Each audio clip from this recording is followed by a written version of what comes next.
आपको प्रश्न नंबर 1 कराते हैं। प्रश्न नंबर 1 का फर्स्ट खंड है, जिसमें हमें पहचानना है कि कौन कौन समरूप त्रिभुज है। तो चलिए शुरू करते हैं फर्स्ट पार्ट। फर्स्ट पार्ट में हमसे 2 त्रिभुज दिए गए हैं। एक त्रिभुज जो दिया गया है उसका नाम है ABC। ABC त्रिभुज है A, B और C। दूसरा जो त्रिभुज दिया गया है PQR। PQR डायग्राम आप अच्छे से बना लेना। तो इसमें जो कोण A है वो 60 डिग्री है, जो कोण B है वो 80 डिग्री है और जो कोण C है 40 डिग्री है। और इसमें ये 60 डिग्री है, ये 80 डिग्री है और ये 40 डिग्री है। तो हमें ये देखना है ये दोनों त्रिभुज समरूप है कि नहीं। तो हमने देखा A कोण यहाँ पर 60 अंश है, यहाँ पर P कोण 60 अंश है और यहाँ B कोण 80 अंश है, यहाँ Q कोण 80 अंश है और जो यहाँ C कोण 40 अंश है, यहाँ R कोण 40 अंश है। तो ये दोनों त्रिभुज समरूप हो गए, क्योंकि हमने पढ़ा है कि अगर त्रिभुज के 2 संगत कोण बराबर हो तो वे त्रिभुज समरूप होते हैं। तो जो त्रिभुज ABC समरूप हो गया, A किसके बराबर है P के, त्रिभुज P, B किसके बराबर है Q के, Q, C किसके बराबर है R के, यानी इनके जो है कोण बराबर है। इसे AA समरूपता भी कहते हैं। A से मतलब एंगल एंगल एंगल समरूपता से। तो ये हमारा फर्स्ट खंड हो गया कि त्रिभुज ABC समरूप है त्रिभुज PQR के। चलिए अब आपको सेकंड पार्ट कराते हैं, जिसमें ABC की भुजाएं AB 2, AC 3 और BC 2.5, PQR में PQ 6, QR 4 और PR 5 सेंटीमीटर। तो हमें चेक करने हैं कि ये त्रिभुज समरूप है क्या नहीं, और है तो कौन कौन सी त्रिभुज समरूप है। अगर हम देखो यहाँ AB लेते हैं, AB कितना है हमारे पास 2 है। तो इससे देखो अगर 2 का कोई गुणज उसमें मिलता है तो 2 का गुणज मिल गया इसमें 4। 3 का देखो डबल है क्या कहीं, बिल्कुल 6। 2.5 का डबल कहाँ है, ये रहा 5। तो अगर हम बात की जाए त्रिभुज AB भुजा ली गई ABC, तो इसमें हमें समरूप कौन सा त्रिभुज होगा। AB किससे अनुपात दर्शा रही है, AB QR से सही अनुपात दर्शा रही है, 2 दूनी 4। BC किससे दर्शा रही है, BC 2.5 दूनी 5, ये दर्शा रही है RP से दर्शा रही है। तो त्रिभुज ABC जो समरूप हो जाएगा त्रिभुज QRP से। इसे दोबारा समझिए, हमने ABC लिख लिया तो हमने AB भुजा ली, AB कितनी है 2। तो हमें वहाँ इसका अनुपात देखेंगे, QR 4 हो गई, तो हमने यहाँ QR लिखना है। फिर हमने BC चेक करना है, BC कितने हैं हमारे पास 2.5, क्योंकि हमने पहली का डबल लिया है तो इसका भी डबल लेना होगा। इसका डबल कितना हो गया 5। 5 कौन सी भुजा है, या तो PR या RP, परंतु R हमने पहले लिख दिया था ABQR, तो हमें यहाँ केवल P लिखना है। तो त्रिभुज ABC समरूप हो गया त्रिभुज QRP, और ये SSS समरूपता होगी, SS साइड साइड साइड समरूपता।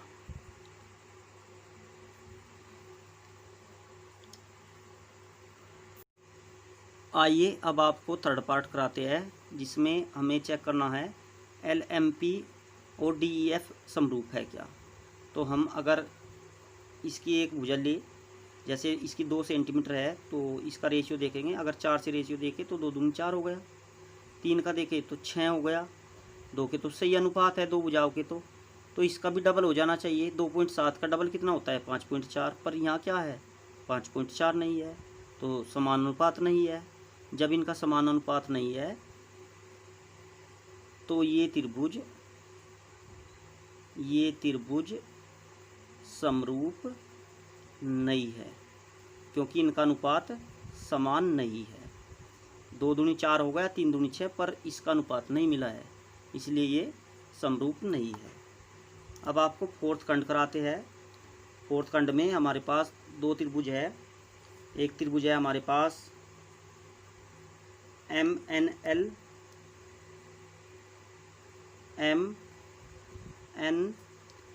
और जो दूसरा त्रिभुज है हमारे पास PQR,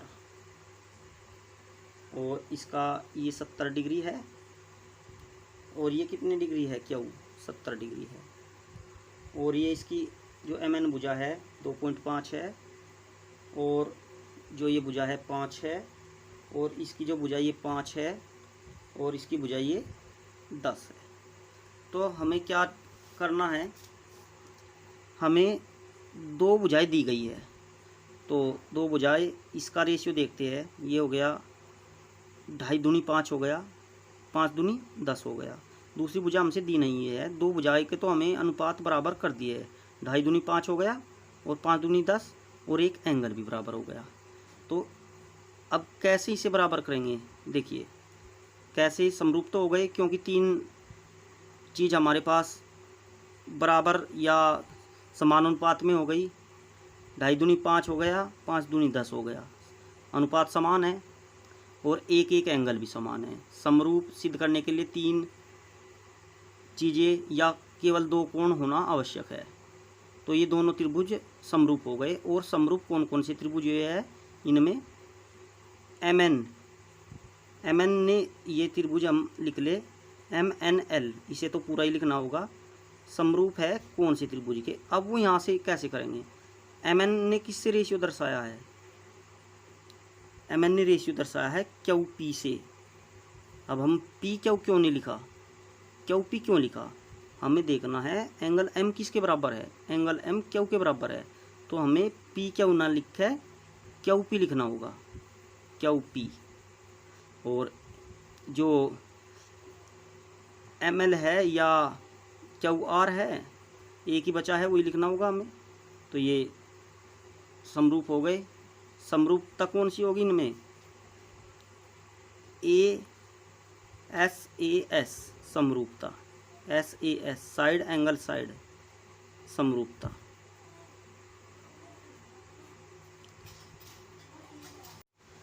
अब आपको 5वां पार्ट कराते हैं। इसमें एक त्रिभुज हमारे पास ABC है, एक त्रिभुज DEF है। क्या ये त्रिभुज समरूप है, हमें चेक करना है। तो सबसे पहले हम इसकी एक भुजा लेते हैं। इसमें शायद एक एंगल और दिया हुआ है, ये जो 8 दिया हुआ है, ये 80 डिग्री दिया हुआ है। तो इसमें हम एक साइड लेते हैं, जैसे ये हमने AB साइड ले दी, तो ये इसका रेशियो देखेंगे वहाँ कोई इसका गुणज है क्या। तो 2.5 दूनी हो गया 5, तो रेशियो मिल गया इसका। अब इसका रेशियो देखेंगे, 3 का रेशियो कितना है, 3 दूनी 6, वहाँ 2.5 दूनी 5 हो गया, यहाँ 3 दूनी 6, और ये एंगल इस एंगल के बराबर हो गया। तो हम ये वाला त्रिभुज तो ऐसे ही लिखेंगे, त्रिभुज ABC किसके समरूप है, AB ने किससे रेशियो दिखाया है, AB ने रेशियो दिखाया है DF से। पर हम DF नहीं लिख सकते, DF क्यों नहीं लिख सकते, एंगल ए किसके बराबर है, F के। DF नहीं लिखेंगे, FD लिखेंगे, क्योंकि हमें ए एंगल F के भी इक्वल दिखाना है। तो ये हो जाएगा FD, और एक बिंदु बचा है वो लिख देंगे E के। और ये जो समरूपता है हमारे पास, ये SAS समरूपता है। SAS का मतलब साइड एंगल साइड समरूपता है। बढ़ते हैं नेक्स्ट पार्ट की ओर, छठे पार्ट की ओर। छठे पार्ट में हमसे 2 त्रिभुज दिए गए हैं। एक त्रिभुज दिया हुआ है हमसे DEF,